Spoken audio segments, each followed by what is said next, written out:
Okay, ladies and gentlemen, welcome to the Quest TV. And today we have our superstar, former Indomitable Lion, Mr. Njume, Doctor. You know, we have to precise it. Dr. Njume Ntoko Roland. So we're going to roll the jingle before we start, okay? So, ladies and gentlemen, hold on tight. This is a lion in the house today. Let's do it. This is the quest. Stay tuned.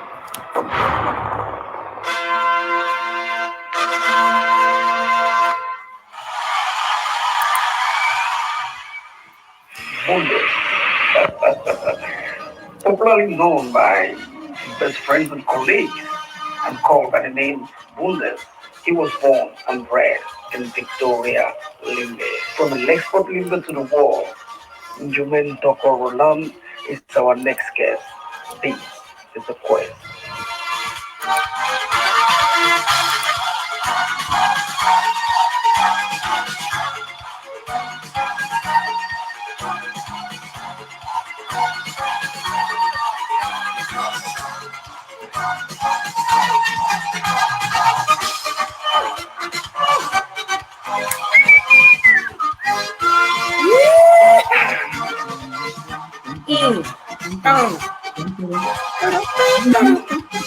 Kimbe Peso. Caramba. Hey! Move me there. Coupe d'Afrique des Nations. Ah! Oh, man. The good old days.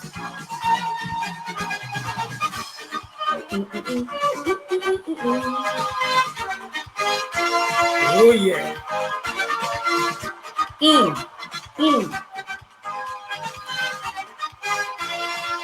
We take it one more time.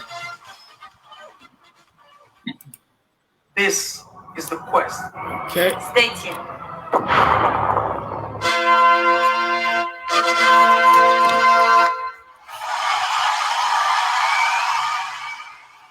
Bundes, popularly known by best friends and colleagues, and called by the name Bundes. He was born and bred in Victoria, Limbe. From the Lexport Limbe to the world, Njumen Doko Roland is our next guest. This is the quest.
Okay. So let's get this out and then we can now.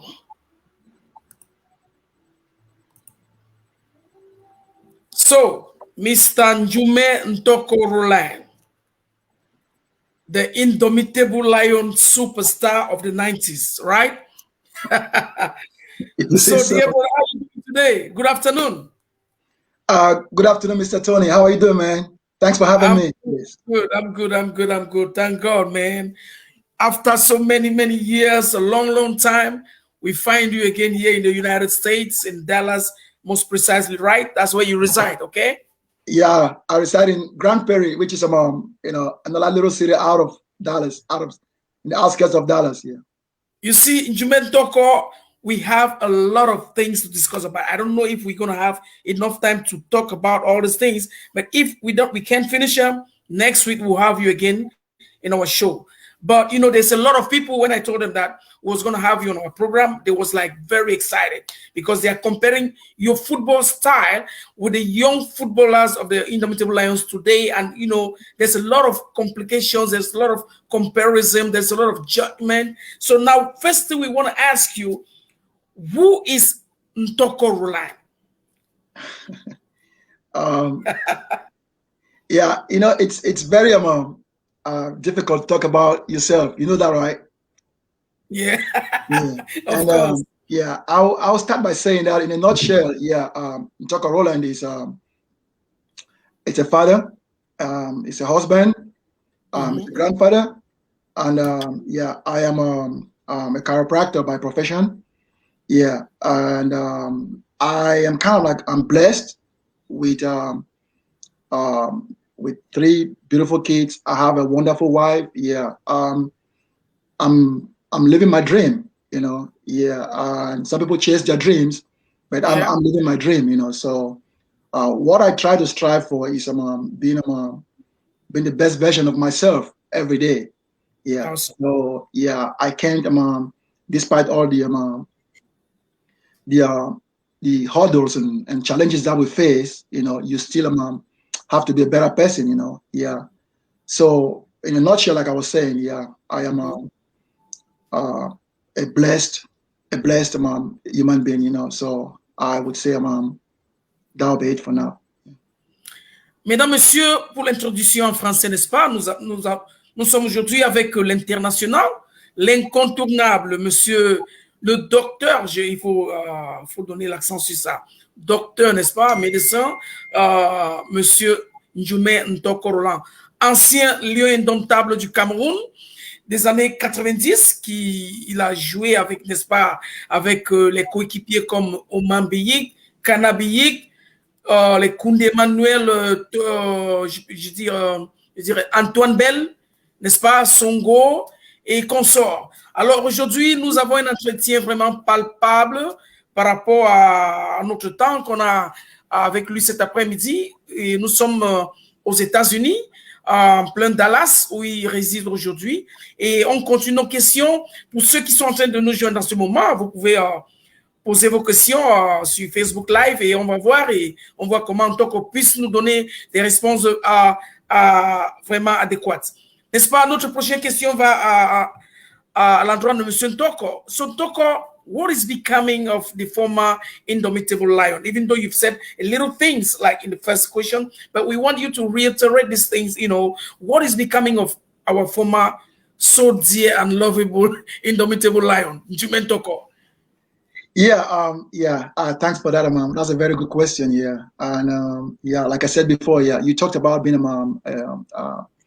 You said in French, yeah, docteur en médecine, yeah. Let me be just point of correction, yeah. Yeah. I'm a chiropractor, yeah. I work mostly with people who have like pain, especially specialized like in the spine, yeah. But I work with all other like dealing with musculoskeletal injuries and neuromuscular injuries. Yeah, that's really my domain. Yeah, that I'm specialized in. Yeah, I'm a businessman right now. I co-own a clinic with one of my very very dear friends. She's African American, Dr. Youngblood. Yeah, Okay. and I graduated from Parker Chiropractic College. Where I was studying to become I'm a chiropractor. Yeah, finally one now. Yeah, and I'm doing what I'm supposed to be doing. Yeah, taking care of patients. I'm very passionate about it. I'm very happy the way it's going. Yeah, there have been lots of challenges on the way. Yeah, but we're getting there slowly, one step at a time. Yeah, so for now, that's actually where I am. But I still have dreams, like like other people, and yeah, I am only like taking step by step to get to that point in my life where I would be like really, I'm financially stable, morally and spiritually, being at the top, So yeah, that's what I would say I am really striving for right now. I understand that you used to be like, man, the gods of football in Cameroon. You used to be the number one guy in Limbe in those days in Victoria. When we talk about Elexport Limbe, man, how does it feel to be out of the field of play today? You who used to love to go to the Centenary Stadium and train for hours. You used to play in Takatier. How does it feel being out of the field, brother? How do you feel today? Looking back, you have to understand that soccer or football, let me put it that way, we grew up with it. It was our passion. We just wake up, run around, play for fun. And it just happened that we were so talented. Not only me, we had like a bunch of other friends who were like really, really talented, So it was just running around and having fun, yeah. First of all, there's a beginning and end to everything, Yeah, we can play soccer forever, It was. So how would you compare professional life as a soccer player, professional life as a medical practitioner? If you look at the way things are structured, as a professional soccer player, you have to be very disciplined. You got to wake up in the morning, get prepared, to go for training. Yeah. Come back from training. You got to keep your body fit. You got to eat right. You got to prepare for matches and stuff like that. So you cannot drink wine like I'm drinking right now. I mean, yeah. The funny thing is that I wasn't into alcohol. I was very, very disciplined. Yes. And I started drinking alcohol like late in my late 20s. Yeah. Caramba. But, back to what we were talking about. Yeah, professional life is also the same thing. You have to put things in place. It's a whole structure. You have to set this one up first. You put this one in place for the next thing to come on top of it. So they're kind of like similar in the fact that you have to be disciplined. You have to be organized. You have to be prepared. You have to be committed. To whatever you're doing. For you to succeed as a businessman or as a professional, you have to be serious about it. Commitment, dedication. So they, in that same line, they kind of like same thing. Yeah. You see, that's the reason I'm going to ask you this next question. Like most of your colleagues, as a former football player, a soccer player, everybody want to see you like becoming a coach, an administrator into the football, director technique, all those kind of things. But why you just like moved away totally to something really different, but not away from the sports, the sports origin, it has to do also with body and, but why you didn't go on to become a coach instead you became a chiropractor, yeah. Caramba. Okay. Chiropractor. So why chiropractor? Why not the coach? Why not the director technique? Coaching is to me it's like a calling. To be a coach, there are a lot of aspects that that comes with coaching here. You have to be somebody who's kind of like really, really patient. When I decided to become what I am today, it didn't come overnight. When I was playing my professional soccer in Germany, I was injured for a while. Yeah. Wow. Then I was in Spielvereinigung Greuther Fürth. Yeah, that was in Germany. Yeah. So I got injured, had a knee surgery, and I went to one of the best rehab centers in the world. Yeah. I happened to that time have met Donovan Bailey over there, the former 100 meters champion from Canada. Yeah. I met him in that same facility. He was also, getting some kind of treatment over there. So the way I was taken care of over there, I started thinking, like, hey, this is something that I would love to, do after my career is over. Yeah. So I left Indonesia in 2001 and came to the States. Yeah, and when everything, just gelled afterwards, I started to go back to school, and it so happened that I was going first for physical therapy, and then along the way I decided to switch to chiropractic when I was involved in a car accident in Louisiana. Yeah, wow. They took me and my friend to a chiropractor, and I kept asking questions about chiropractic. This was fun, This lady was a wonderful lady. Yeah, she took great care of me, and I asked her about how to get into this field. You Yeah. know, yeah. It so happened that I decided on going to physical therapy, but down the road I went back to chiropractic. You know, Wow. there is a great overlap between chiropractic and physical therapy. Not to Really? me. Yes, there's an overlap. Let me say there's an overlap between chiropractic and physical therapy, because in chiropractic we have a whole physical therapy program as part of it. So yeah, with not to say much again. Yeah, so that's how I came to become a chiropractor, and it involves treating athletes, treating them people like on everyday life. Uh, uh, Weekend warriors, people who have like involved in car accidents and stuff like that. Yeah. Right now I have a lot of like golfers. I do professional Wow. stretching, yeah, which helps everyone, soccer player. It's a global sportsman thing. Like the whole body, It has to deal with the whole body. Yeah, the bones of the body.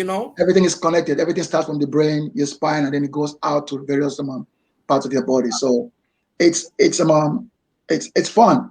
I'm very passionate about it. It's fun. I enjoy doing it, and I'm happy. I chose I'm chiropractic. Yes. Somebody from London, we call him Black Sugar, Mr. O'Dine, is asking a very pertinent question.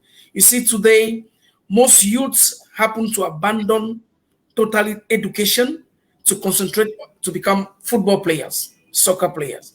In your own time, we understand that he is telling me that he was present the day they came to take you to play for the national team in Sase while in school. How did you manage education and football? How did you do that? Uh, Because he's saying that you was a student when they took you to go and play for Union, for for all Lexpo, the for teams. Lexpo Limbe, for Good. Lexpo Limbe, He yeah. said he was present and witnessed how he was taken away, like the professional footballer that he was. It was something very great in Sase in those days. So how did you manage those careers? Two things: Okay. study Let me and play. let me let me. That was the only time. You remember, I went to Sase 1987, 88. Yeah, Good. after I didn't pass my A levels in Cas Bambele. Okay. I had to go to Sase. Yes, Yeah. yeah. All that was, yeah. I had to go to Sase, to repeat. Yeah, Wow. the GCA levels again one more time. So Okay. during that holidays, that long summer holidays, yeah. I just exploded in soccer, in Takati, like you said, Okay. OP, second holidays. Hey, Yeah, caramba. in Limbe, we had Red Devils of Church Street, Samba Boys, So it's Caramba. in Takati, like we say, right? In Takati. Yeah. Yes, Yeah. in Takate. I exploded. I exploded. I was performing. I was at my top. I was at my best. A young guy. You I used to was. play for Church Street, right? Yes, I played for Church Street. Yes. Caramba. We always have a lot of problem with you people. My one, Yeah. Botafogo. I played for Caramba, Church man. Street. Yeah. It was a family affair. It was me, my senior brother. My senior Yes. brother. Me and my senior Jemba brother. Yeah. Yefri. Wonderful Even player. My senior brother. Yeah. what about there was one guy in Jemba Yefri Jemba. Jemba, Basao. he's of late. He's of late. May so rest Oh, in peace. caramba. Really? Yes, he's of late. May so rest Wow. in peace. May Yes. so rest in peace, man. Man, this was another Yeah. great soccer. You played Yes. together in Expo, right? We played together in the Lexpo, yeah. We played Oh together my in the God. Lexpo, yeah. Tell us And Union Douala. And Union Douala. Good. That's it. So Yes. what I want you to explain here is to help the young ones today who are trying to abandon their educational career to be soccer players, like fully soccer players. How would you advise them today to Okay. like This comes from my upbringing. Yeah. Education has been something very, very important in my upbringing. My parents were very, very adamant about, education, being somebody, tomorrow in your life, go to school, Yeah. get a degree, get a job, get a family. It was all that, yeah. At the same time, my dad was somebody who was like very liberal in the sense that Good.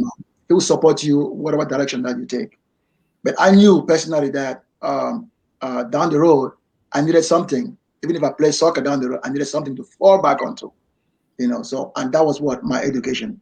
Yeah. Yeah. So it so happened that after I in Takatiya, I failed the GCA levels. Yeah, I had to go to Sase.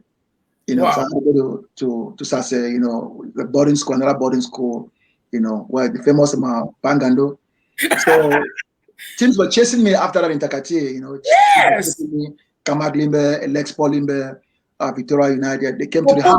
Opopo. Yes, yes. That's my They came to the clown, house man. to see my parents. But I'm a child. I'm be a Lexport Pekin.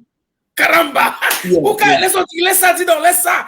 You be yeah. Opopo picking, not No, picking for no, no. I'm a Victoria. Lexport Pekin. Let's My go come brother-in-law. there. Let's My go come brother, there. my brother-in-law was captain. My brother-in-law was captain of Alex Limbe. That's how. Caramba. Yes. That's how they took you there. No, Because no.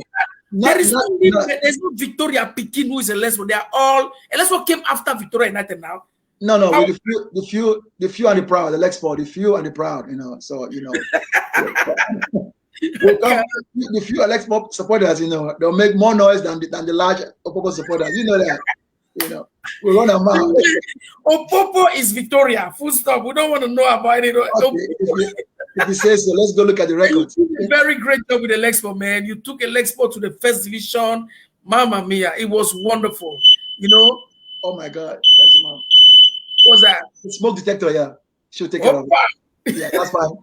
So let's talk a little bit about your experience with the Lexport. How the qualifying to the first division league in Cameroon. Okay.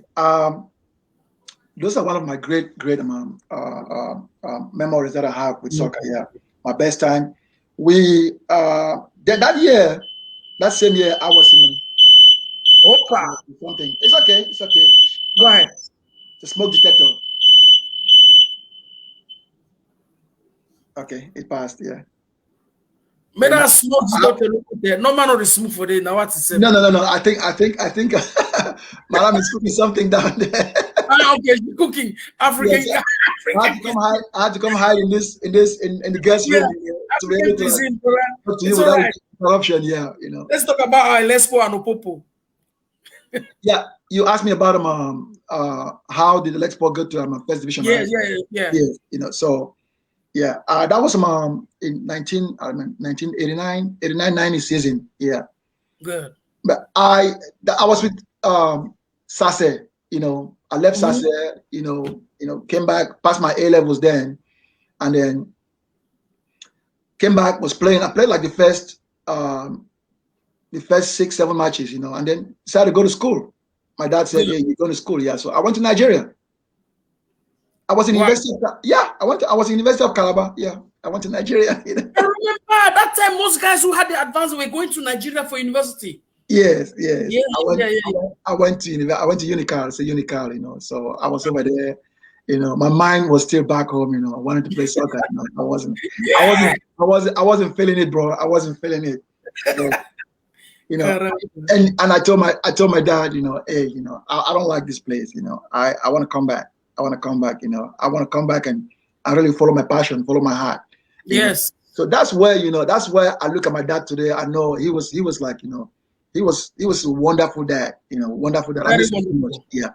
My dad flew to Calabar. Wow. Yes. My dad left Victoria, went to Douala, took a flight to Calabar, came to my school. We packed my stuff. We hired a car. We drove through Ikok, Mambe, and came back to Limbe. Wow. Yeah, my dad came and brought me back. Your dad saw your vision. Yes. My dad said, if he doesn't like it, he's not happy over there, then come back and do something else. I came back. Yeah, I came back that year. This is what happened. This is what happened. I came back. I left Lexport Limbe. We were first on the league table. I came back. We were number 7. Wow. Yes. Number 7 on the league table. My first game that I played when I came back, we lost. I have vivid memory of this. We lost against Lions of Likomba, 3-0 in Limbe. Caraca. Yes. Is it not that club is called Ekata Farmers? No. Lions of Likomba. You know, you have Tico United and they have Lions of Likomba. Opa. Yeah. Wow. So, yeah. Short story or long story short, yeah. Yeah. They had 7 games left in the league. That's 21 points. So we started winning slowly. Next game, we won, moved on, we won, moved on. Yeah. With my contribution, yeah, I was so excited. I was ready. I was like passionate, I want to get this going, stuff like that, So we had Kandeng Jean Bosco. Oh, in my squad. We had Kamunye. These are experienced players who played in Division 1. You know the memory I have. Kandem, when there is a corner kick, you only make his hand like this. You put his hand like this. Metesa Simate. Oh, that man can suspend in the air. Yes. In the corner, he will go in there and suspend for like 3 seconds. You only boom, net don't catch up. Now remember the form we make about the Popo had a Nigerian goalkeeper, right? Thank you. And then Kandem will say, Metesa Simate, to point to his leg. Simate. Okay, you confuse the guy with French. Simate, but it's pointing the leg. Pointing his leg. Yes, Metesa said Toko Metesa Simate. I was going to connect to the So this is what happened. Yeah, this is how we got qualified for Interpose. Yeah, so 2 games to the end of the season. We were second. We've won all our games. We were second, and then Kamakumba, they were first in the league table. Kamakumba had 41 points. Wow. Alex Polimbe had 37 points. 2 games to go. In those 2 games, Kamakumba they need just a draw. 1 point. 1 point to seal it. Was tight. Yes, 1 point to seal that deal. Go to Interpose. Yes. Interpol. Then the 2 games that were left for Kamakumba to play were against Elexport in Kumba and against the Popo in Limbe. Hey, Kimampe. So Popo and Kama in their houses. So to prepare for that game, we had to go sleep. We had to go camp in Ombe. No, in Ombe. Okay. Yes, because they had the Sonel. Lespo was owned by Sonel. Yeah. We had to go camping. We had to go camping. Yeah, in Ombe, they went and brought them Pamukala, Pamukala. Yeah. Caramba. So Pamukala did his thing. Long story short, we went to Kumba to play against Kamakumba. They had to force us to go through like a certain part of the gate. Yeah. They've thrown you see like dead birds with blood on the floor. So they forced us to go through there. So Jean Bosco said, no, we're not going to go through here. Wow.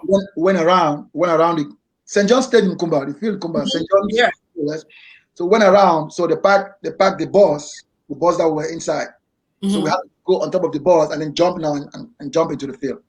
All that, man, all those things just to avoid the juju. Yeah, so that's how we got into the field. And so wonderful game. And we beat Kamakumba in Kumba 1-0. Who again? Kandeng Jean Bosco. Wow. He scored at the 89th minute. Puta que pariu. Goalkeeper was Charles Simon. Just Simon. Oh God. Kamakumba, yes. So that's what I'm saying, that we don't have that fever of football playing. The passion is gone. Yeah, the field was full. Everybody, supporters of Elexport, they were all in there. Yeah, I was in there. Played a great game. I remember very well. Yes, I was a regular player, man. I was having a blast. So tell me the encounter with the Popo. So we came back home now. So Kamakumba, they have 41 points and we have 40 points. Wow. Last game was in Limbe. Kamakumba has to come play against Popo in Limbe. They're still first. So there were 2 games on that day. We had to play against Top Tazan. The first game was Elexport against Top Tazan, and the second game was Kamakumba, Popo versus Kamakumba. Top Tazan Popo, they're trying not to let us qualify for Interpol, because they're saying if we qualify, we're going to run our mouths in Limbe. So, they said this is a done deal. We're going to play. We're going to give the game to Kamakuma and stuff like that.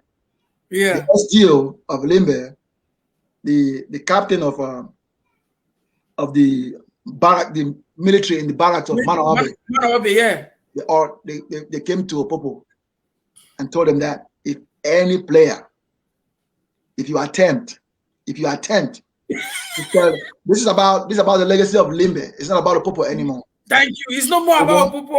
It's not about Opopo. It's about the city of Victoria Limbe. So you guys, you have to do everything to win this game, so that Elexpo. We don't have those things no more. We don't have these things no more. Yes, yes. So the passion was there and everything. Kumba came, and marketing board, they had money, Come on, man. Yeah, so they came, they were looking for the players. They took all the players. They took them to Manoabe. All the Popo players, they went to Manoabe. Wow. They were there for 1 week. They let Manoabe play against Kamakumba in the Limbe Centenary Stadium. First game against Top Tazan Limbe. I remember very well, I scored on that day. I scored a header. Caramba. Yeah, so we beat Top Tazan 3-1. What? Yes, first game. So we have how many points now? We have 43 points. 43, yeah. Yes. Nossa Senhora. Yes. So now Kamakumba, they have to beat the Popo to get to 44 points for them to qualify. Wow. So we're outside now. We're staying outside now. The first game is over. Second game now is Kamakumba against Popo. Yeah, brother Basame. Yes, Basame left Elexpo and went to Kamakumba. Remember that previous year? Yes, I know. Basame was playing for Kamakumba. So he was telling us that he's gonna get a flower, on that day in Limbe. Yeah. That he's going to Interpols, Caramba. Yeah. So it's so happy now. You remember Ajike, right? Ajike, voila, yes. Wonderful number 9. Great score and everything, yeah. Caramba. Before we know, Opopo is up 2-0, Caramba. Long story short, Opopo beat Kamakumba 2-0 and Elexpo qualified for the Interpol. Now we don't say una for Interpol. Or no. Can't bring people for town. Say guess what? Right after the game, what was the chant? More. So imagine how peace the supporters were.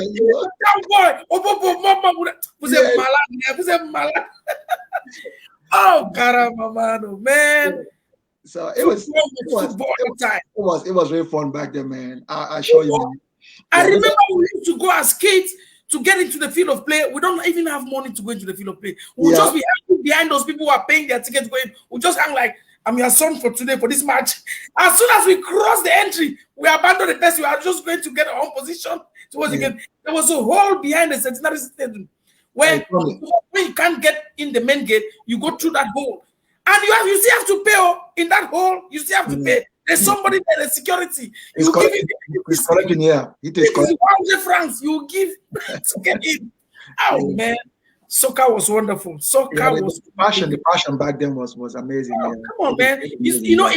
When I got to Brazil, the fanaticism of football is just like in Cameroon. It reminded me so much of Limbe in those days. Man, that's why you see, when you hear teams like Flamengo playing Botafogo, da Gama, Corinthians, São Paulo, Palmeiras. Yeah, those are like historical derbies. Yeah, historical derbies. That's when you hear, like, we have the saying back where we say, one man must die. Yeah. That day, one man must die. Like Fouet said when they played against France for the Intercontinental the Confederation Cup. Yeah. When he died, he said, "En cadaver doit mourir ici aujourd'hui. We either we win or we don't go back home." Yeah. So it's like that in Brazil. That's that feeling. I brought it from Limbe. I was like, caramba, this is real football now. You were experiencing the same thing. Yeah, that it's the same thing in Brazil. Even today, that's how Brazilians support football. Yeah. Despite the coronavirus, they are still going to the field of play. Yeah. So, brother, it's so exciting to get all these memories. So we want to see these things back in Cameroon. Somebody's asking me again about Sase. That recently there was a fire in Sase that damaged a lot of property. You as an ex-student of Sase, what advice do you have for the leaders of the school? That's taking us a little bit away from the soccer focus, but it's still okay. Yeah. It would. I mean, because of I haven't been to Cameroon in almost 20 years. Yeah, and wow. For me to say that I know what's happening back home or what's happening in Sase and make a comment about that would be like really disingenuous on my part, you know. Of course, So yeah. I just wish that nothing like really serious happened. No lives were lost.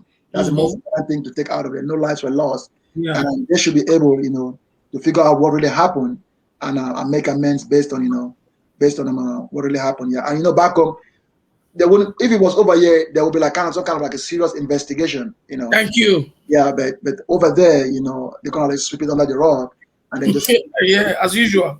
keep moving on. But let's hope it's not the case this time. Let's hope they Yeah. find a solution, you know, to why there was a fire over there. If it was like electrical fault or something like that, and they should make try to fix the problem and move on. Yeah, that's all I can say about that. You know, we don't want stuff like that to happen. Kind of Oh yeah. We yeah. don't want any sad news back home. Yeah. Now you see, in Europe, former players like you, former successes like you, right? Most of them they get into, you know, different professions like they want to be coach, technical directors, you know, they have a career still within the football environment, Yeah. right? You know, so today we see most of our former players, you know, they are lacking in various things, you know. So let's take, for example, former African players, right? Why we don't see them in this profession of coaches, administrative directors of various teams around to the clubs they have played in Europe or in Africa, you know, but we see that a lot in Europe. Why is Africa lacking in this aspect of not becoming coach in these clubs? Like people like Samuel Eto'o, he's given so much, but you don't see him as a coach. I know Sidorf here, he tried with Milan, with in Brazil, he trained a club in Brazil. He went even to our national team. You know, I don't know whether it's a fact of him being a European, but we don't see former African stars doing this kind of profession. Can you give us a light into this? Yeah, normally, yeah, playing professional soccer doesn't automatically translate into, you know, being a good coach. I'll take the example of Roger Milla. You know, Roger Milla was great, one of the best African players. So ask yourself, why can't Roger Milla be a good coach and stuff like that? Yes, and look at the structures that are in place in those African countries. You know, are they there to like support our players? You know, after their careers, you know, stuff like that. If you talked about African professional players who played in Europe, I would understand. But back home, it's something that we can't even go into that discussion of former players who, like someone like me, if I was back home. Let me talk about like someone like Ndiba Mukete, who played for Popo, big name, great player and stuff like that. Why didn't he be a coach? You know, so look at all those things. You know, there was no structure in place, you know, to guide these guys. You know, after your career of soccer, this is a path that you can take. You know, you can become a coach, you can become this. You know, you have to fend for yourself after your career is over. So that's why education is always important. Like I said, you know, you should have something to fall back. Coming into those players who play professional soccer, like myself in Europe, you know, Eto'o, for example. Yeah. Oman Biyik, who played, you know? Yes, Oman Biyik. I think he was a coach in Mexico. Yes, you know? They all have coaching licenses. Good. Yeah.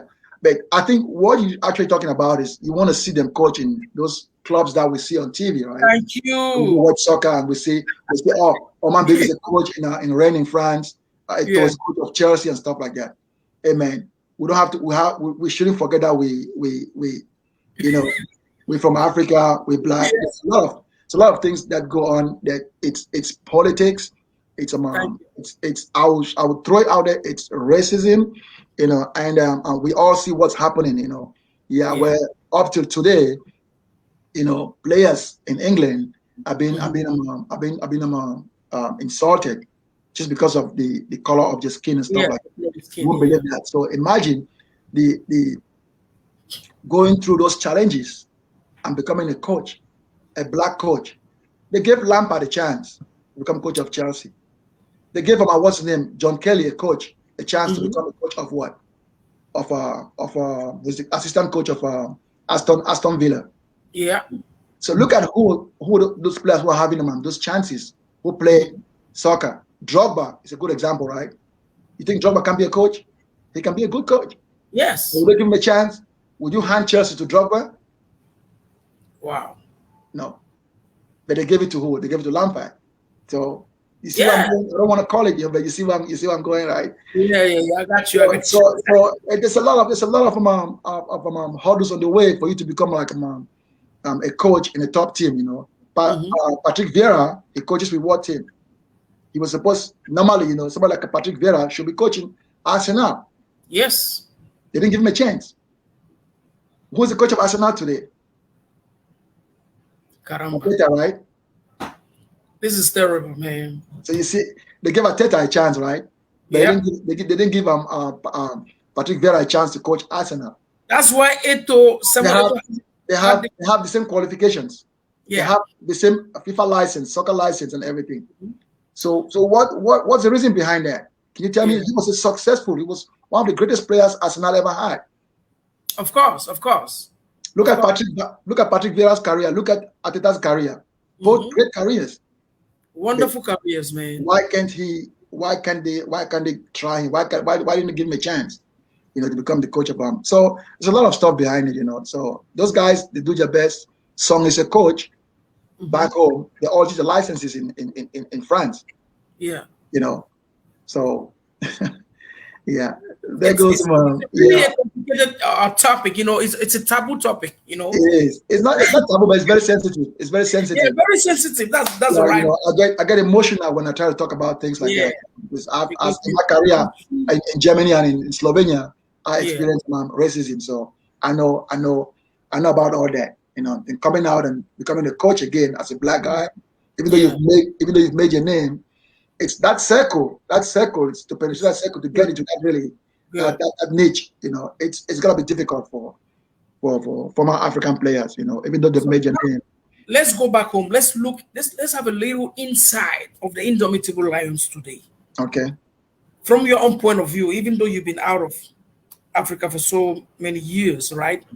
Would you accuse the administration, the proper organization, the lack of qualified coaches, lack of organization of the league, you know, for the reason behind the incessant defeats of the Indomitable Lions today?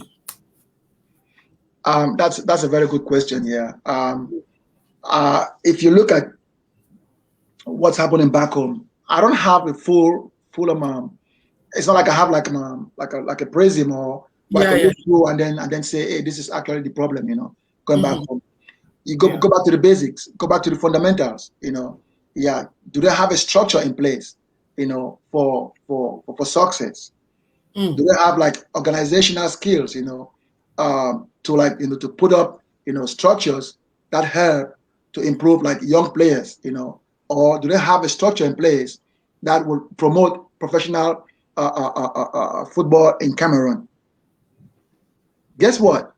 They have all those. The money is there and everything to put in place the right people, but you know the politics back home, right? Yeah. Remember what about the professional league that was created in Cameroon? Is that the that's the how it's called the telephone thing, or what's the name again? Give me a second. Yeah.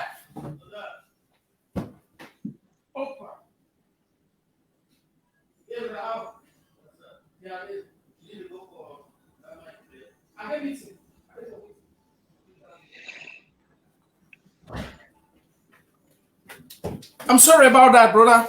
It's okay. Stuff happens. Yeah. Somebody's inviting me for barbecue or whatever. Anyway, let's go ahead. Yeah. What's the telephone company back home? The what's it called again? Camtel? Not Camtel, the other one. It starts with an M. Movicel? Caramba. Yeah, the sponsor, I think they tried to sponsor the league back home. To start the league. They were like the main sponsor, you know, and MTN? MTN, yes. Good. MTN. The league, they decided like to sponsor a professional league, you know, they started paying players, salaries and stuff like that. And who was supposed to be the president of that league? It was the famous general, right? I don't want to call his name. Yeah. Yes. Most people know who I'm talking about. Yeah. Good.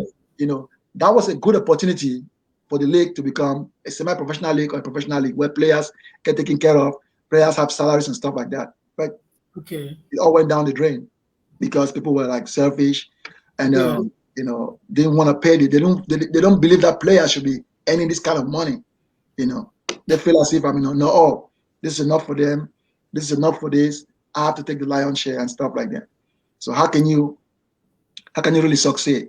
You know, stuff like that. So it's about it. To me, it's about the structure, everything that's in place. You know, you gotta like take those people who are really serious, love this game.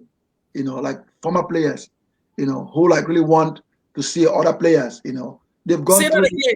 Yes. Former players. They've gone through the system. They know the system. They've seen what the players need. They've seen what's lacking. You know, they've seen what's lacking, so they can make those amendments. You know, and then push. You know, for the good of all the other players that are coming up. You know, so that brings me to the next question. You know, you as a chiropractor, right? Your job has everything to do with sports and what our country needs today. For the body. If the Indomitable Lions team decide to call you to come and give a helping hand to restructure the Lions team, what will be your position? Well, there's a famous statement, ask not what your country can do for you, ask what you can do for your country. Right? Good. So my country, even though I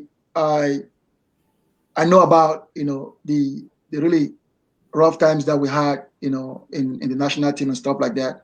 Yeah, I always want to play my part, contribute to to elevate the team in any way that I see best. I see best to do. Yeah, one of my goals, I'm gonna be honest, one of my goals is to become like the team Cameroon national team doctor. Yeah, I spoke with Jomo Kevin. Goes on that. Good. I spoke with Jomo Kevin. Yeah, and he was one of those FIFA. They were trying to restructure everything. He was one of the top. Yeah, So I sent him my application and everything.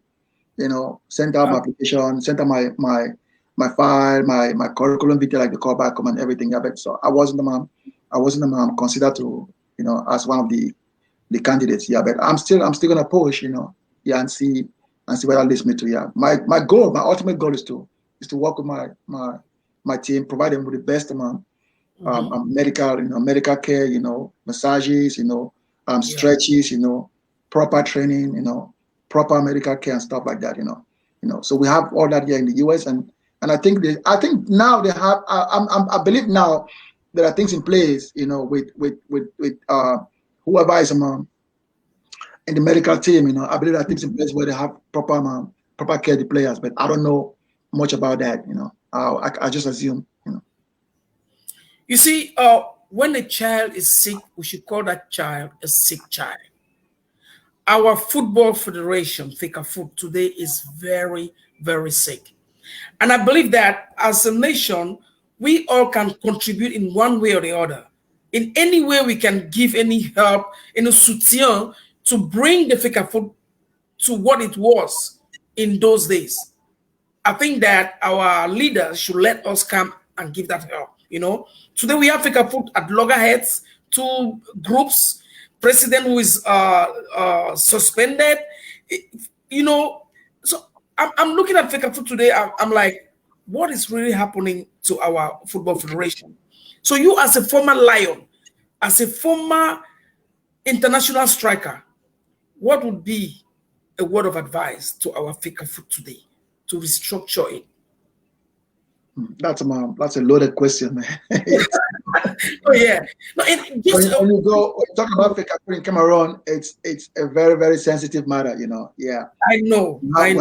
We have to call a spade a spade. We are not doing it for bad. We are doing it for the betterment of the nation, because we want to see soccer back on its feet. We want to see our Lion. We want to roar again like a real lion. We want to talk in bars, in achombos. We want to talk soccer again. We want to talk football again.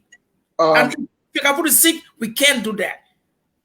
With FECAFOOT, yeah, there's a lot of like external influence.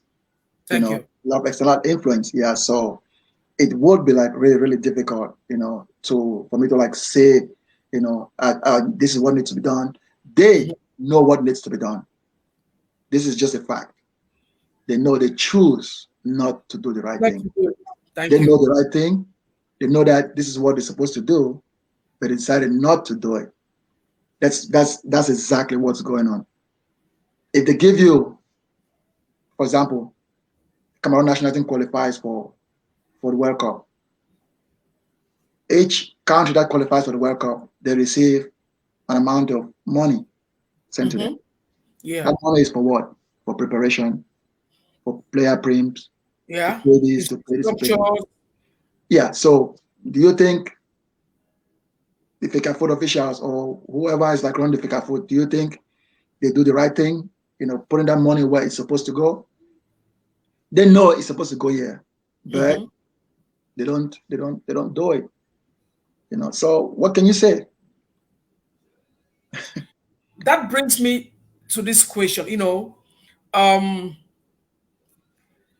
The defeat of the Young Lions during this CHAN championship in Cameroon, is that a motive for a bigger preoccupation for the coming AFCON for the Team A? Should that be a very big preoccupation? I wouldn't worry about that. That the CHAN was played by local players. I think it was played by local players, right? The players who played in Cameroon, not the professionals. Yeah, but there was a time our national team was based of local players of Kanong de Yaoundé. That was back when things were like really, really good. If you want to go back to those times, things were structured back then. But right now we have most of the players who are going to play the African Nations Cup. I think 100% of them, they're coming from abroad.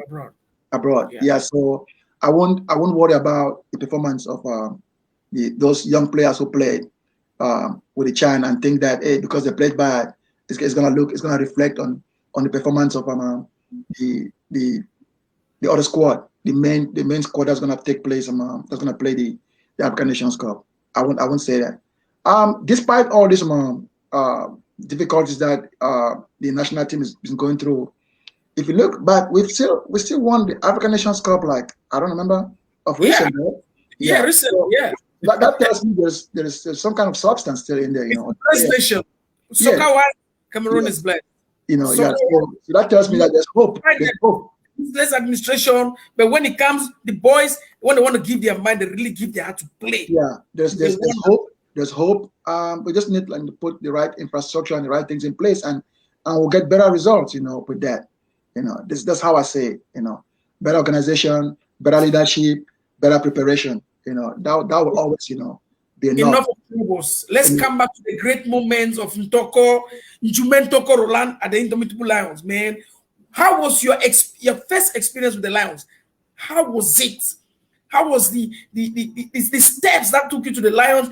Your first experience playing side by side with Oman Biyik. I have a video here that I have to play showing you when you went to Egypt with Oman after the Nations Cup, I think 96. In South Africa. Against Egypt. Against Egypt, South Africa, yeah. So when Oman scored the penalty, I see you running and hugging him, and how was your first experience in the Indomitable Lions, and how was it playing side by side all these guys? Well, it's when we before going to the national team, right? You sit back home and you watch all of these guys play. Week and Dibakem and Tato playing. You find yourself, in your midst, playing alongside these guys. It's a privilege. It's an honor, to be side by side with someone like Oman Biyik. First of all, people don't understand. So many people don't know that I played with Roger Miller. Really? Yes. Caramba. Yes, I played with Roger Miller. Yeah, I played with Patrick Boma in the same field. I played with Kunde. I played with the Buele. So those are those household names. Yeah. that we used to sit back and watch them play. Even though I was playing at a certain level with the leg forward division, it used to hear of these guys playing with Canon when Canon was Canon, Tonnerre. Radio on London date was like Canon Country Union. And you look at the national team back then, you had homegrown players who were like regular players. Yeah. Those guys were ruthless. Those guys were tough. Tough guys, man. Will play with your heart and everything. You saw the World Cup in 1990, when those guys, they gave their heart, they gave everything. Yeah, that was soccer back then. Homegrown players, doing their thing in the field. So I was like really honored playing side by side with people like Oman Biye, Ndibakem, Tato, Ebuele, and a bunch of others. Yeah, Roger Miller. Yeah, he was like, it's a legend. Yeah. So the legend Roger Miller. Walking side by side with him, and and talking. Man, come on. Yeah, I mean, it's just a wonderful moment. Yeah, if you look back, you think, oh my God, I was really blessed. I was very blessed to be amongst those great household names that we had back then. Unforgettable moment. Unforgettable. It is, yes. So, Mr. Ntoko, Dr. Ntoko Roland. So, after all this experience, what was your experience winning the African Games in Egypt? How was it? Because that's I believe that's one of the biggest trophies you ever won in your career. I believe so, yeah.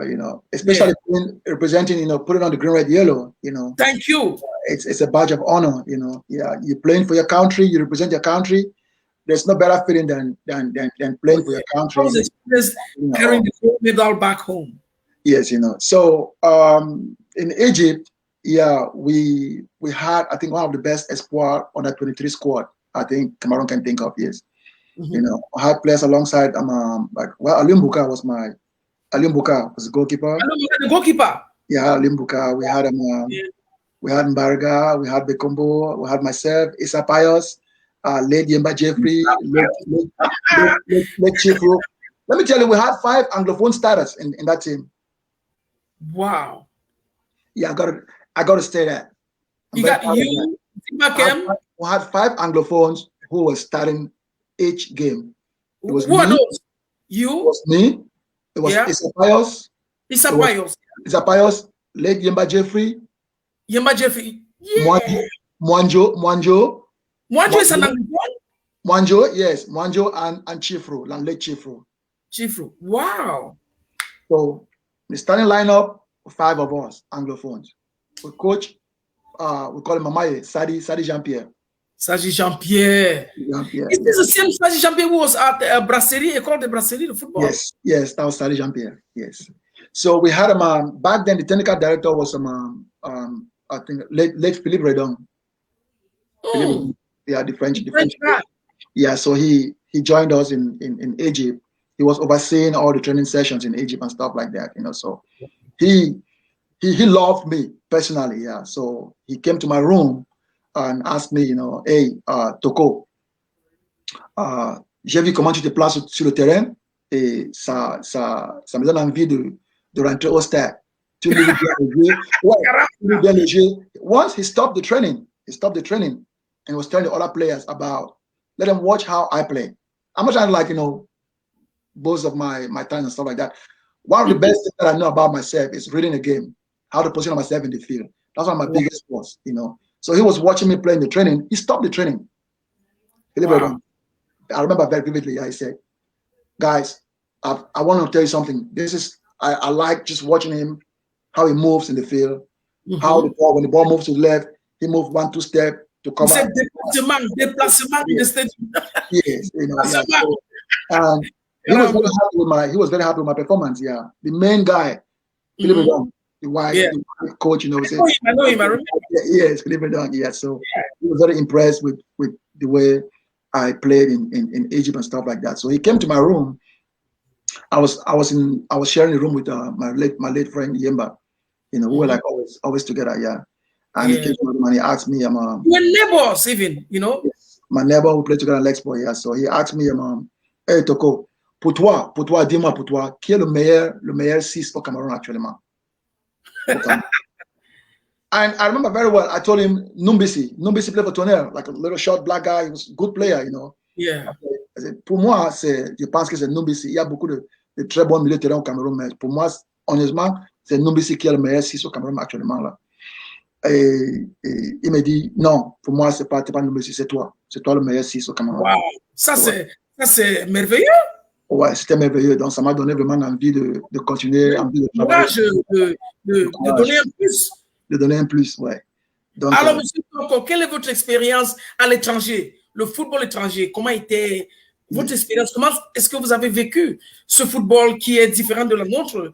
Et je me rappelle que vous avez remporté plusieurs victoires, le championnat en Russie. En Slovénie. En Slovénie. Ouais. Et aussi en Allemagne où vous avez évolué à un football professionnel à haut niveau. Comment vous comparez ça et le football professionnel camerounais aujourd'hui en Europe? I had it was an adventure for me. Good. I left Cameroon not knowing what's going to happen. I just like, let me go. Je vais aller me chercher. Wow. That's what I was very daring, very adventurous, you know. So I left, packed my stuff, and like, hey, it's time for me to leave, you know. And I went to Germany. And I was introduced to one of the great managers in Germany, Peter Schellers. Yeah, he was also the manager of JJ Okocha. So me and JJ Okocha, we had the same manager. So that's where actually everything really started, you know, picked up, and then he would take me, you know, left and right to do a tryout, you know, left and right. It wasn't easy. I mean, me coming from back home, it was. Yeah. I went to Germany. It was, I think, late February, March. Man, it was cold. Cold, yeah. My muscles were tight, you know. I couldn't run and stuff like that, you know. So he understood it. He understood that, you know, this change of weather would affect me, you know, physically and mental and everything. Yeah. So. And you went without a contract? No, I went without a contract. I just went like that with a tourist visa. It's like, come tout bon Camerounais qui oui, hein, l'aventure, quoi. Ouais, qui quitte le Cameroun pour aller se chercher, ouais. L'aventure. Ouais. Donc, yeah, I took off and went over there. I was in Germany. I was living with them, and one in Gone family, you know. Yeah, and I was like, you know, they helped me, you know, get the manager, and then we moved from there, you know. So, yeah, I did tryouts, you know. One of the places that I did my tryout was with Bayer Leverkusen. Bayer Leverkusen, yeah. Yes, and the coach then was Stepanovic from Yugoslavia back then. Yes, and I remember giving out my best, you know, stuff like that. Guess who was there? I met the famous Ben Schuster, who played for Real Madrid, played for Barcelona, and played for Atletico Madrid. That's the only player who's played for those three top teams in Spain. Caramba. Ben Schuster is a legend. I was sitting side by side with Ben Schuster in the Leverkusen, in the Bayer Leverkusen dressing room. Yeah. He was playing then. He was playing with Bayer Leverkusen, yes. Caramba. So those are the things that, you know, you look at, you know, you look back and say, you know what, I'm blessed, you know, I'm blessed. I've met. I remember you played with Neil Lamptey, the Ghanaian striker. No, I didn't play with Neil Lamptey. Yeah, Neil Lamptey played in Belgium. Yeah, I don't wanna like, you know, stray away from what I was talking about. You know. Okay. Yeah, you know. Yeah. So you asked me about my experience with yeah. My professional. Yeah. So it was something like you played with Neil Lamptey. No, I didn't play with Neil Lamptey. Yeah, I didn't play with Neil Lamptey. Yeah, you know. Unfortunately, he had a great career also. Your professional career, yeah. Yes. So yeah, left by the back. I didn't succeed, didn't make it over there, you know. And I started like to try my luck somewhere else, you know. I was in language school. I was studying the German language, and I met this guy over there. I was telling him, hey, you know, I play for national team. He was like, no, Fumalukan. I just got in there, Fumalukan. Immediately, Fumalukan. Wow, look at you, say you play for national team. The Cameroon I know, the famous Cameroon, you play for national team. I said yes. So the next day we were in language class. I brought my album. Wow. My album, yeah, with all my pictures and everything. So I brought it to school, and I showed it. He was like, he put it on his head. Wow. You were serious? You kidding me? Where's this guy from? This guy's from Yugoslavia. Caramba. This guy's, I mean, I have like some magic stories. Yeah. This guy's girlfriend, the dad Yeah. of the dad of this guy's girlfriend is is assistant coach of Panathinaikos in Greece. Nossa Senhora. What? Yes. So he told the girlfriend that You see the connection? yes. So he God told the mom. wonderful. He told his girlfriend that, hey, there's this guy from Cameroon in my class. You know, he says he's looking for the club. He's done tryouts left and right, but it's not like, you know, it's not like happening for him, you know. And the girl said, really? From Cameroon? Yes, I saw his pictures. To talk to your dad. Talk to your dad about him. So she talked to her dad, you know, and her dad said, let him send me some pictures and let me look at it. Mm-hmm. I sent my pictures to him. He looked at it and found out, hey, yeah, I played for this. I won the All African games and stuff like that. It's like, oh, he was leaving the week afterwards to go to Slovenia. Wow. To go coach a Division 1 team that was having problems in Slovenia. Caramba. So you came at the right time. It was just Right time. It was a magic Like, moment. ah. He went to he said, tell him that I'm going to Slovenia. When I get there, I'm going to send everything that he needs for him to come over there to help the team. That's exactly what happened. He went to Slovenia. He was the coach of the team. They sent the ticket, everything. My manager did everything. We flew the whole guy. The next week, I was flying to Slovenia. Caramba. This is caramba.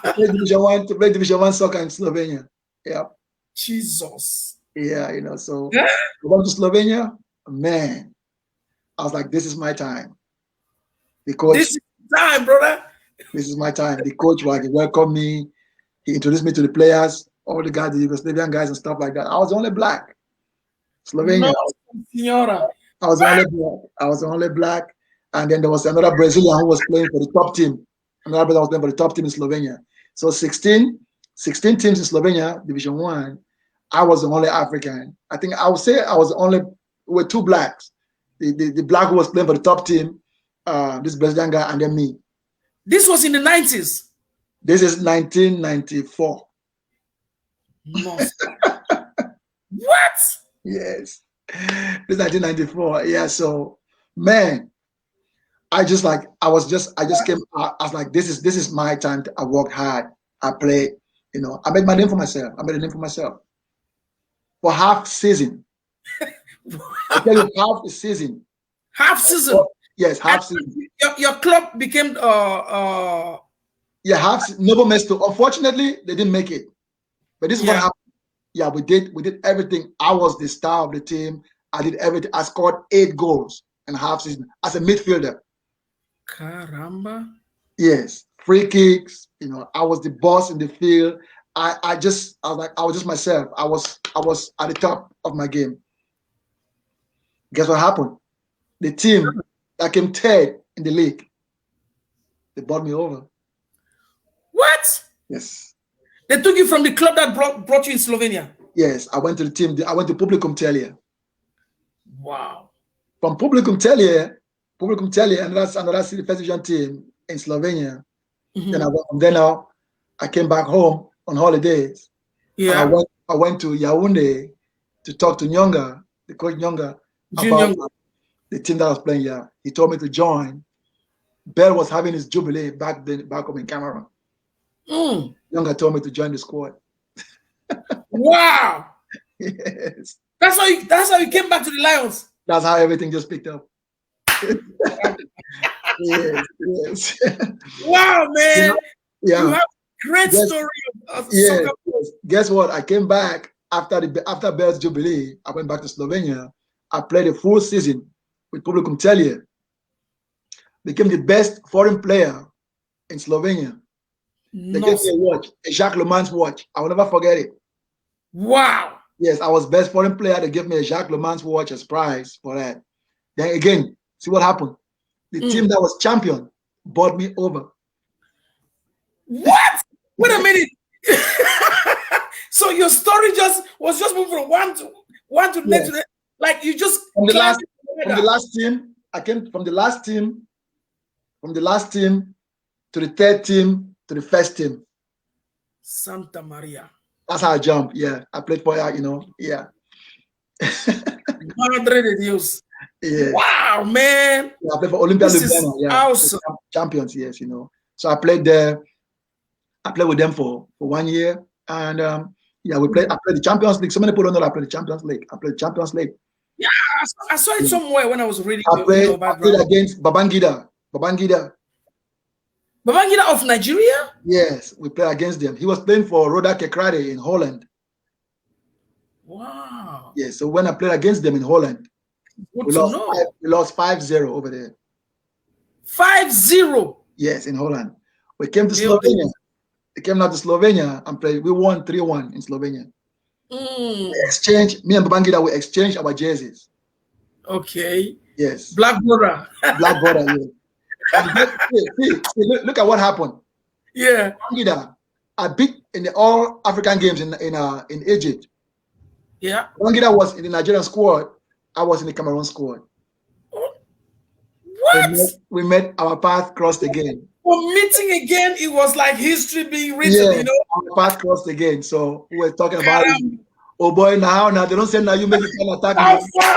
Yeah, so we do breaking. The ball and pass by me. It was like, oh boy, how this place there? You did fine for you. Yeah, in the field of play, yes. Jesus.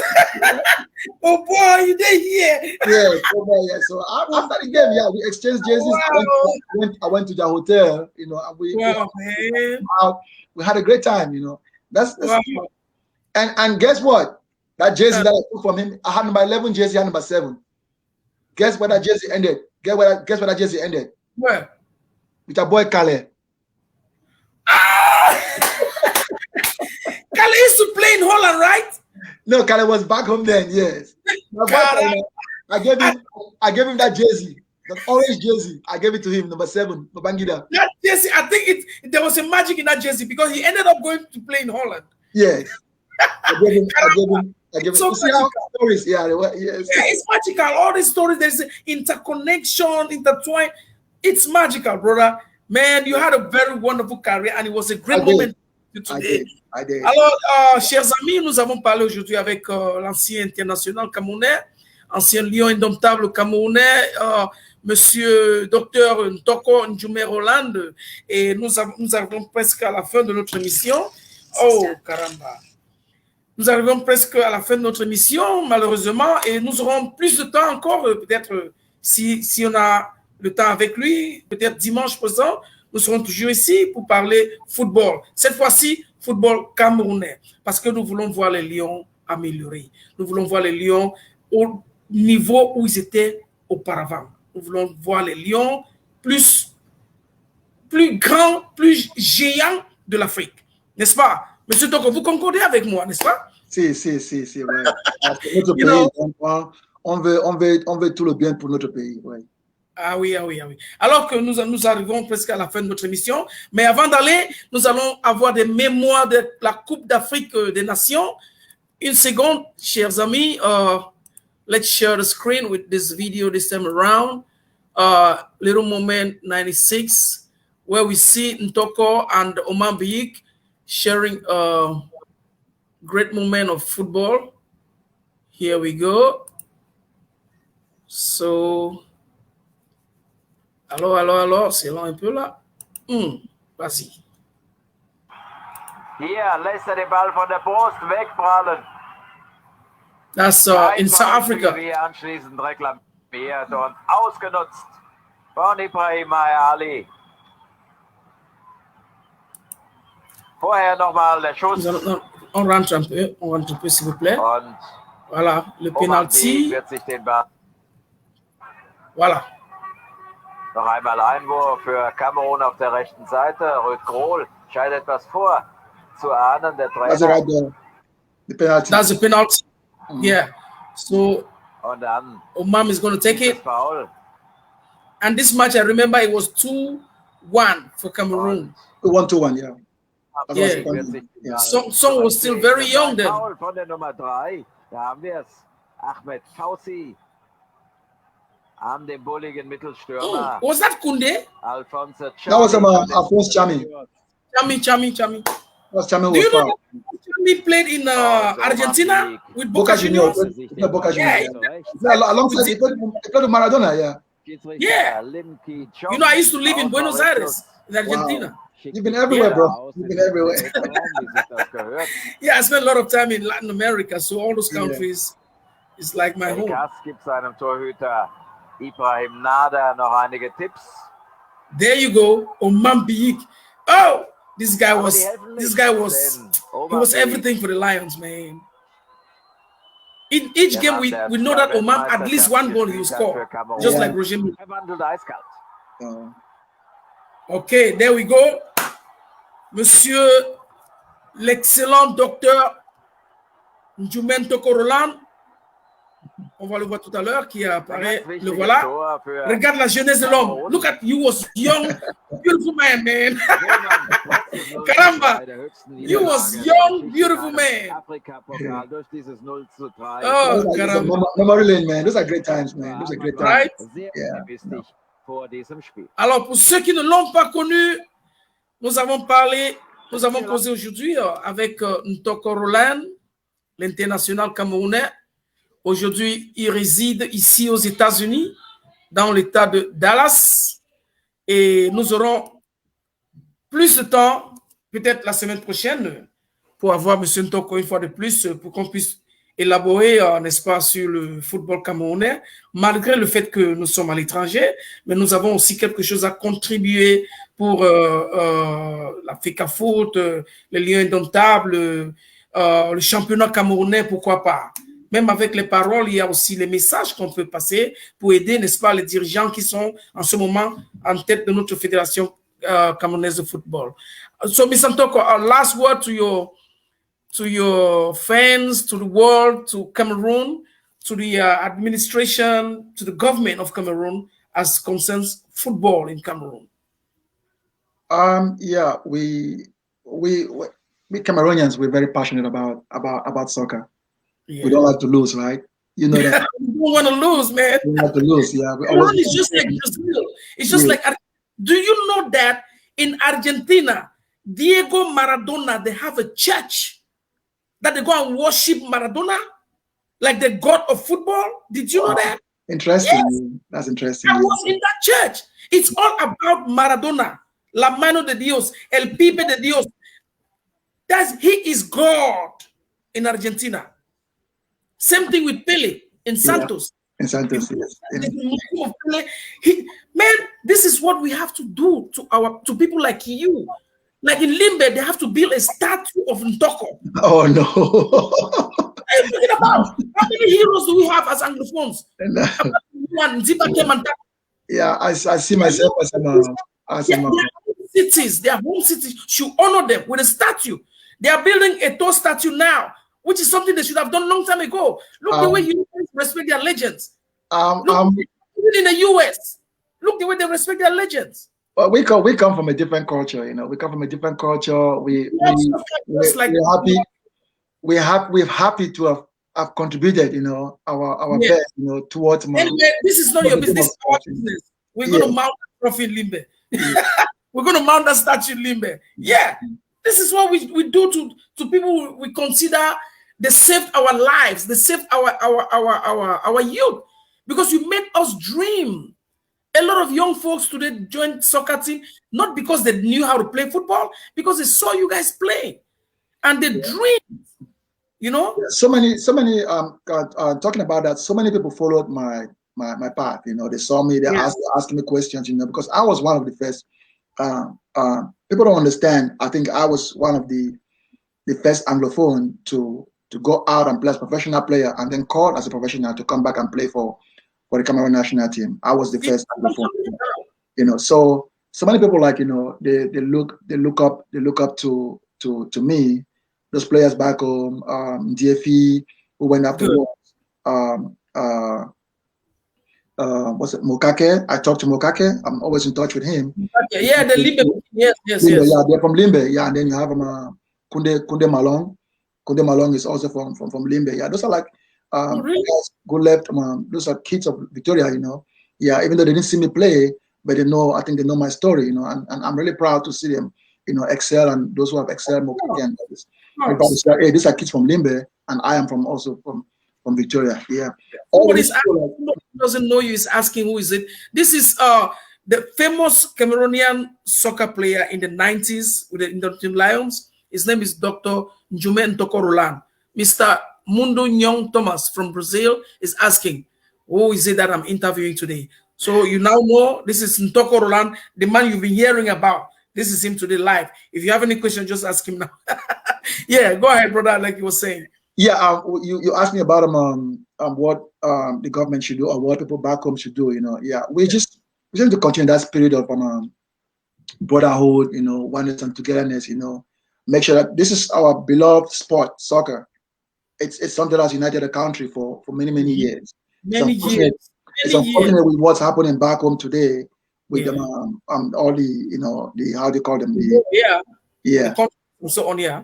Yes, with what's going on, yeah. So soccer has always been a uniting factor, bringing people from all different angles of Cameroon, especially when Cameroon is playing, parents, they sit back, people who don't have TVs, those who have TVs, all the neighbors, they go and sit down and watch soccer in the house that has TV.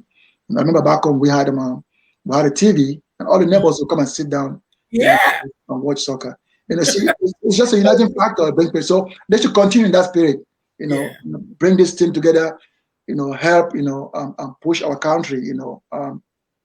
Towards the direction of getting them like really professional sports. Building the foundation again. Go back to the basics. And start recruiting. Moving from province to province, regions to regions. Recruiting those best, those great talents that I had before, and bring them together to. Like Yaoundé or Douala, and then build them up, Yeah, so. Ce que Ntoko est en train de proposer, c'est l'union fait la force. Donc, les dirigeants camerounais, faites comme auparavant. Voyagez toutes les régions du Cameroun. Faites des sélections. Prenez des gars capables de fournir l'effort pour remettre le Cameroun au niveau où on était auparavant.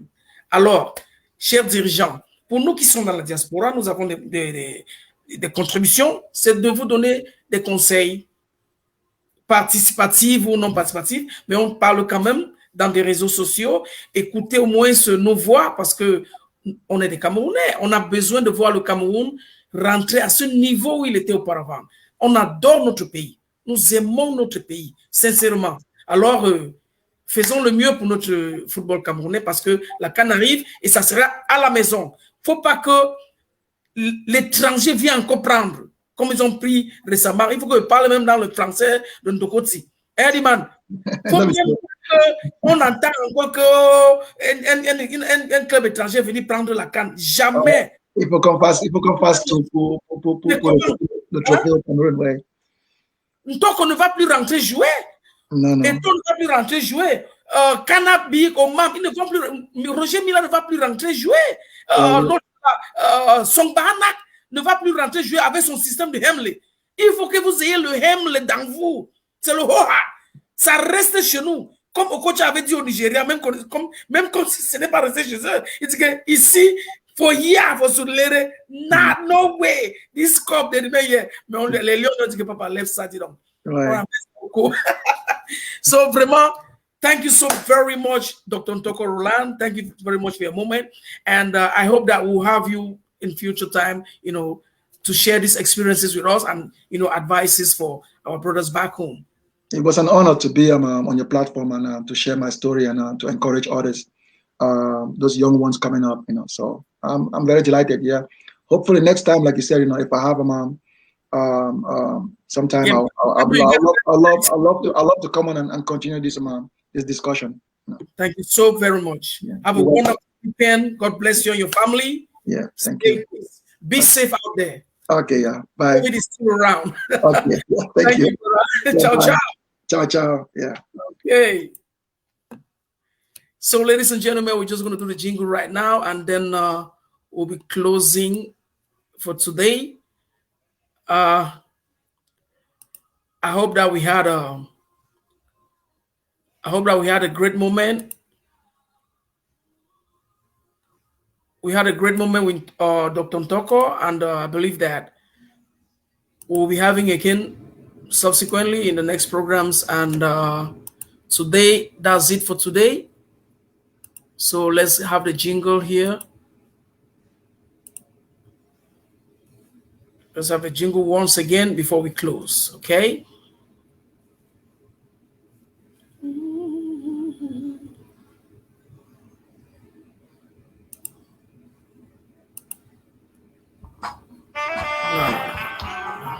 it's not. Ooh, there is no one like you. No, I will say.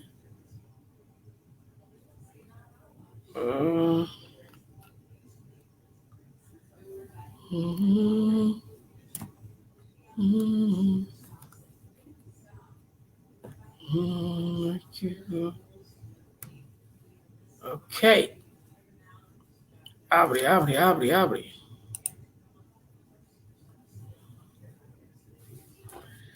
Alors, mesdames, messieurs, nous arrivons à la fin de notre journée avec The Quest TV et nous espérons vraiment vous avoir avec nous prochainement. Stay tuned.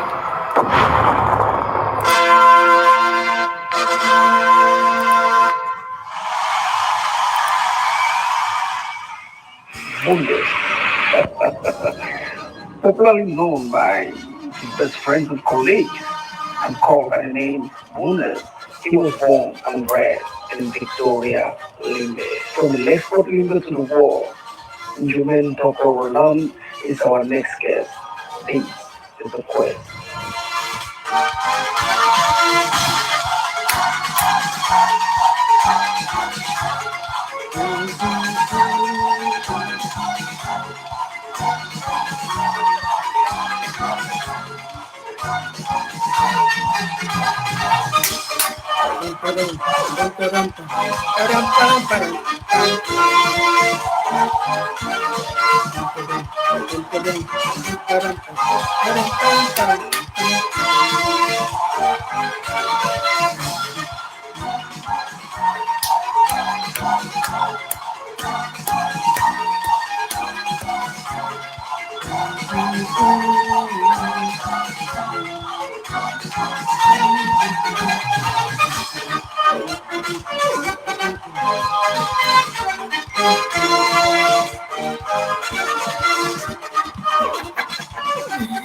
Au revoir, Monsieur Mwambo, au revoir. Merci.